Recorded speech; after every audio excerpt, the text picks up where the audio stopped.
Hello everyone, ये है battle through the heavens season 7 part 491। और अगर आपने लास्ट एपिसोड ना देखो तो लिंक डिस्क्रिप्शन में मिल जाएगा। साथ ही वीडियो स्टार्ट करने से पहले मैं आपको बता दूं, आज की वॉइस ओवर में सीढ़ी पे बैठ के कर रहा हूँ, इसलिए शायद हो सकता है कि नॉइज आए थोड़ा बहुत। सो बिना देरी के वीडियो को स्टार्ट करते हैं। सो पिछले एपिसोड में हमने देखा कि सावन पेल रिफाइन करने के लिए तैयार हो चुका था, जबकि अगली सुबह सावन की रिफाइनिंग देखने के लिए सभी लोग आ गए। पर दूसरी तरफ उन दोनों टीयर 7 के अल्केमिस्ट को बिल्कुल भी विश्वास नहीं था कि सावन टीयर 8 के पिल को रिफाइन कर पाएगा। मगर सावन ने उन दोनों को सबक सिखाने के लिए अपने हेवनली फ्लेम को एक्टिवेट कर लिया। तो अब आगे इस एपिसोड की शुरुआत में हम सावन को देखते हैं, जो अपनी पिल रिफाइन करने के लिए अपने हेवनली फ्लेम को एक्टिवेट कर लिया। और अगली पल सावन की हेवनली फ्लेम फर्नेस को गर्म करने लगी। पर जैसे ही सावन ने अपने हेवनली फ्लेम को एक्टिवेट किया, उसी समय उसकी हेवनली फ्लेम की पावर चारों तरफ फैल गई, जिस पावर को महसूस करने के साथ ही सभी लोग सरप्राइज हो गए। साथ ही कुछ लोग सावन को चेयर्स करने लगे, मगर सावन दूसरे लोग की बात को नजरअंदाज करते हुए अपने स्टोरिंग से काफी सारे होप्स को बाहर निकाल लिया। और अगली पल वो सभी होप्स उस फर्नेस के अंदर चली गई। इसकी अगली पल सावन ने अपने स्पिरिचुअल स्ट्रेंथ को एक्टिवेट कर लिया। जैसे सावन की स्पिरिचुअल स्ट्रेंथ एक्टिवेट हुई, उस समय सभी लोग सरप्राइज होने लगे, जिस प्रेशर को महसूस करने के साथ एक एल्केमिस्ट कहता है ये तो टीयर 8 का एल्केमिस्ट है, क्योंकि इस लेवल की स्पिरिचुअल स्ट्रेंथ एक टीयर 8 का एल्केमिस्ट ही निकाल पाएगा। दूसरी तरफ इस चीज को महसूस करने के साथ ही गुहे कहता है ये क्या ही टेरिफाइंग एनर्जी है, मैं इस एनर्जी के सामने बिल्कुल भी नहीं टिक पा रहा। जबकि इधर हम टीयर 7 के उन दोनों एल्केमिस्ट को देखते हैं, जो सावन को बिल्कुल भी नहीं देख पा रहे थे, क्योंकि सावन की स्पिरिचुअल स्ट्रेंथ ने इन दोनों को पूरी तरह से दबा दिया है। तभी फर्नेस के अंदर से थोड़ी बहुत पेल की एनर्जी बाहर निकलने लगी, जिसे देखकर सभी लोग को समझ में आ चुका था कि सावन की टीयर 8 की पेल रिफाइनमेंट शुरू हो चुकी है और इसे पूरी तरह से रिफाइन होने में कुछ दिन लगने वाले थे। फिर कुछ दिनों के बाद हम देखते हैं जहाँ सावन की पेल रिफाइन हो चुकी थी, बस इस पेल रिफाइनिंग की लास्ट स्टेज बची हुई थी। तभी सावन के फर्नेस के अंदर से एक पावरफुल एनर्जी निकलती है, जो सीधे आसमान में टकरा गई, जिस वजह से उस जगह का पूरी तरह से माहौल चेंज हो गया और चारों तरफ उस जगह पर लाइटनिंग आने लगी, जिसे देखते हुए गुहे कहता है ये तो 5 रंगों वाले लाइटनिंग है, जो तभी आती है जब कोई टीयर 8 का पिल रिफाइन हो चुका हो। मतलब सचमुच सावन ने एक टीयर 8 के पिल को रिफाइन कर दिया। ये कहते हुए गुहे उदास हो गया, क्योंकि उसे समझ में आ चुका था कि वो पूरी जिंदगी लगा दे तब भी सावन की बराबरी को भी नहीं कर पाएगा। जबकि दूसरी तरफ एक टीयर 7 का एल्केमिस्ट काफी परेशान होते हुए अपने साथी से कहता है सावन ने तो टीयर 8 के पिल को रिफाइन कर दिया, तो अब हमें आगे क्या करना चाहिए। ये सुनने के बाद दूसरा टीयर 7 का एल्केमिस्ट रिलैक्स होते हुए कहता है तुम शांत हो जाओ, क्योंकि भले इस लड़की ने एक टीयर 8 के पिल को रिफाइन कर दिया हो, पर इसका ये मतलब नहीं कि ये लड़का 5 कलर लाइटनिंग का सामना भी कर पाएगा। इस लाइटनिंग को संभालना टीयर 8 के पिल को रिफाइन करने से ज्यादा मुश्किल है। और तो और ये 5 कलर लाइटनिंग इतनी पावरफुल है कि इस जगह पे जितने लोग हैं यान अलायंस के उस पे मारे जाएंगे, जिसके साथ ही इस जगह पे यान अलायंस का खात्मा हो जाएगा। इसलिए हमें जल्द से जल्द इस जगह से निकल जाना चाहिए। वैसे भी हम दोनों टीयर 7 के एल्केमिस्ट है, इसलिए कोई भी फैमिली हमें आसानी से एक्सेप्ट कर लेगा। ये सुनने के बाद दूसरे एल्केमिस्ट ने नोट कर दिया और अगली पल वो दोनों उस जगह से निकलने की कोशिश करने लगे। जबकि इधर सचमुच आसमान से काफी सारे लाइटनिंग फर्नेस के आसपास गिरने लगी। तभी फर्नेस के अंदर से एक पावरफुल स्पिरिचुअल एनर्जी रिलीज हुई। इसके साथ ही उस जगह पर टीयर 8 के पिल उस जगह से भागने की कोशिश करने लगी, जिसकी ओर देखते हुए सावन ने कहा कि तुम उस जगह से भागने की कोशिश कर रही हो। ये कहने के साथ ही सावन ने अपने हाथों को आगे किया।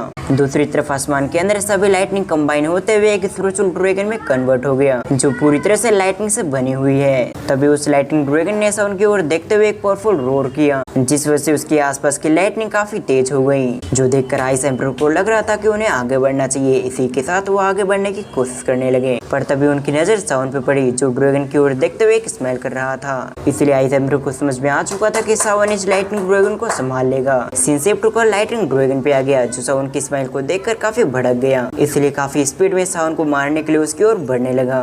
पर ये देखकर सावन के चेहरे पे स्माइल लगी और अगले पल सावन ने अपने स्टोरिंग से अपने स्काई डेमन पपेट को बाहर निकाल लिया, जिसने आसानी से लाइटनिंग ड्रैगन को ब्लो कर लिया। मगर उन दोनों की एनर्जी काफी टेरिफाइंग थी, इसीलिए सभी लोग डर कर उस जगह से भागने लगे। पर तभी स्काई डेमन पपेट ने अपनी और पावर का इस्तेमाल करते हुए लाइटनिंग ड्रैगन को आसमान में लेके आ गया, जहां आने के साथ ही उसने लाइटनिंग ड्रैगन को डिस्ट्रॉय कर दिया। साथ ही लाइटनिंग ड्रैगन की बची कुछ एनर्जी को स्काई डेमन पपेट कंज्यूम करने लगा। जबकि दूसरी तरफ ये देखकर सभी लोग सरप्राइज हो गए कि सावन का स्काई डेमन पपेट ने लाइटनिंग ड्रैगन को खत्म कर दिया। तभी सावन ने अपने स्काई डेमन पपेट को अपने स्टोरिंग में स्टोर कर लिया। जबकि सावन ने टीयर 8 की पिल को भी अपने स्टोरिंग में स्टोर कर लिया। दूसरी तरफ सावन की इसी टेरिफाइंग पावर को देखने के बाद सभी लोग सरप्राइज हो गए और इसके साथ ही वो सभी सावन का नारा लगाने लगे। मगर तभी सावन सभी को शांत करवाते हुए कहता है ये यान अलायंस है जिसे मैंने खुद से क्रिएट किया है और मैंने अपने यान अलायंस के अंदर किसी भी होल को लो लेवल या फिर हाई ग्रेड का दर्जा नहीं दिया, क्योंकि मैं सभी होल की रिस्पेक्ट करता हूँ। लेकिन इन कुछ सालों के अंदर कुछ लोग अपने होल को काफी बड़ा समझ रहे हैं और तो उन्होंने अपनी पोजीशन का गलत फायदा भी उठाया,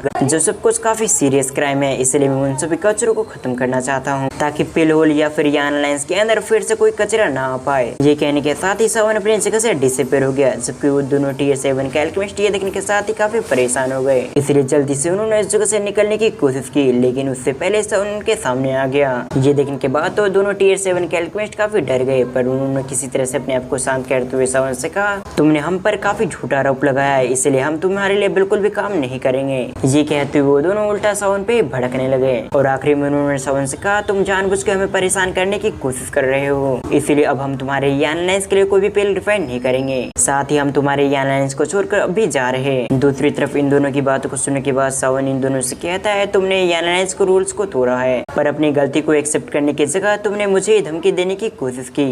पर तुम्हें क्या लगता है कि मेरी यान अलायंस को धोखा देकर इतनी आसानी से निकला जा सकता है? और जहाँ तक रही बात झूठा आरोप लगाने की, तो मेरे पास इस चीज का एविडेंस भी है। सावन कितना कहते हैं, दो लोगों ने एक व्यक्ति को पकड़ कर सामने लेके आ गया, जिसने डरते हुए टीयर 7 के अल्केमिस्ट के बारे में सब कुछ बता दिया और अगले पल आसमान में क्यून मुड़ सभी आ गई, जो उन दोनों के अपराधों के बारे में सभी को बताने लगी। अब सभी बातों को सुनने के बाद तो सभी लोग उन दोनों अल्केमिस्ट की तरफ देखने लगे और उनके बारे में बातें करने लगे, जो देखकर एक अल्केमिस्ट दूसरे अल्केमिस्ट से कहता है, इस जगह पर हमारी सारी रेपुटेशन खत्म हो चुकी है, इसीलिए इस जगह पे रहने का कोई फायदा नहीं है, इसलिए जल्द से जल्द इस जगह से निकलो।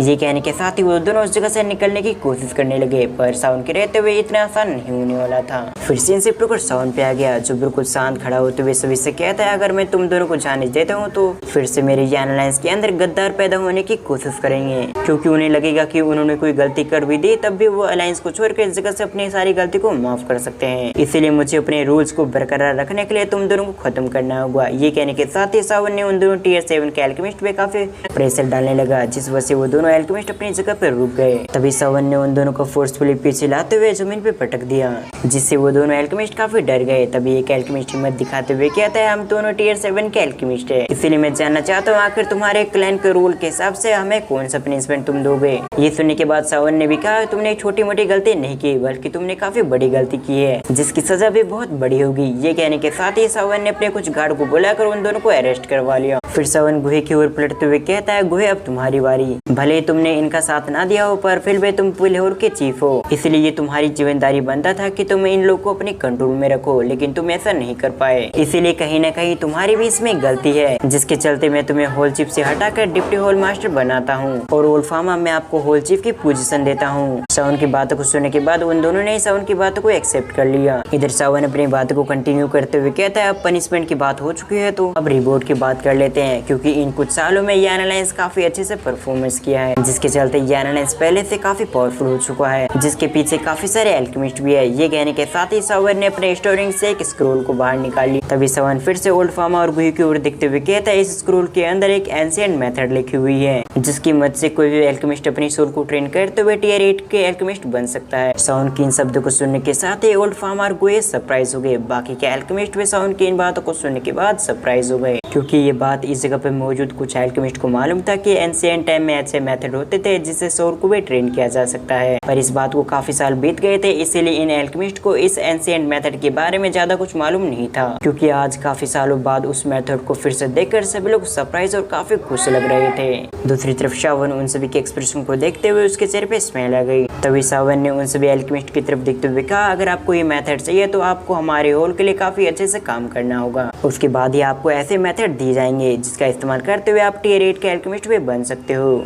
जबकि इधर ओल्फामा और गुहे सावन की बातों को सुनने के बाद सरप्राइज होते हुए उस स्क्रोल को अपने हाथों में ले लिया। तभी गुहे सरप्राइज होते हुए कहता है, सचमुच चोर को ट्रेन करने के लिए एक एंशिएंट मेथड है, जिसका इस्तेमाल करते हुए हम टीयर 8 में ब्रेक थ्रू कर सकते हैं। जैसे उसकी आवाज बाकी के अल्केमिस्ट के कानों में गई, वो तो और भी काफी खुश हो गए। सीन शिफ्ट कर हम क्यून मिर्स को देखते हैं, जिसे पहले थोड़ा बहुत डर लग रहा था कि सावन के एक्शन की वजह से पिलहोर के अल्केमिस्ट सावन पे गुस्सा ना हो जाए, पर सावन ने तो इस जगह पर काफी अच्छा खेल खेला। जिससे उसने अपने दुश्मनों को सजा भी दे दिया और उसने इस जगह पे मौजूद सभी लोगों को एक सरप्राइज भी दे दिया। यानी कि साफ शब्दों में कहा जाए तो सावन ने अपने रूल्स को बरकरार रखने के लिए उन दोनों एल्केमिस्ट को पनिशमेंट दिया, जिससे उसके अलायंस में कोई दूसरा गद्दार पैदा न हो। मगर सावन साथ ही ये भी जानता था कि उनकी इस एक्शन की वजह से सभी लोग उससे डर सकते थे, इसीलिए जिन्होंने यानानेस को काफी अच्छा सपोर्ट किया था, सावन ने उन सभी को काफी अच्छा रिवॉर्ड दिया, जिससे ये लोग यानानेस को धोखा देने के बारे में नहीं बल्कि यानानेस को आगे बढ़ाने के बारे में सोचे। और सावन का ये प्लान सक्सेसफुल भी हो चुका। फिर सीन शिफ्ट क्रम 2 दिन के बाद देखते हैं, जहाँ पर सावन एक जगह पर मौजूद था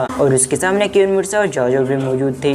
तभी क्वीन मिर्जा सावन की ओर देखते हुए कहते हैं कि इस पिल की एनर्जी को जाओजो संभाल पाएगी। इस पर सावन ने कहा, तुम बिल्कुल भी फिक्र मत करो, ये पिल जाओजो को बिल्कुल भी नुकसान नहीं पहुंचाएगी। और जहाँ तक इस पिल की एनर्जी की बात हो, ये समय के साथ जाओजो की बॉडी के साथ खुद कंबाइन होने लगेगी, जिससे जाओजो को बिल्कुल भी नुकसान नहीं होगा। ये कहने के बाद सावन ने अपने हाथों से जाओजो को उस पिल को खिला दिया। फिर सावन ने क्वीन मिर्जा की ओर पलटते हुए कहा, वैसे सेकंड ब्रदर और फर्स्ट ब्रदर कह रहे थे कि मुझे तुमसे शादी कर लेना चाहिए, तो तुम इसके बारे में क्या सोचती हो? ये कहते हुए सावन क्वीन मिर्जा की ओर बढ़ने लगा। दूसरी तरफ सावन की इन बातों को सुनने के बाद क्वीन मिर्जा के चेहरे रेड हो गए और इसके अगले पल सावन क्वीन मिर्जा के काफी क्लोज आ गया। और इसी सीन के साथ हमारा ये पार्ट यहीं पर खत्म होता है।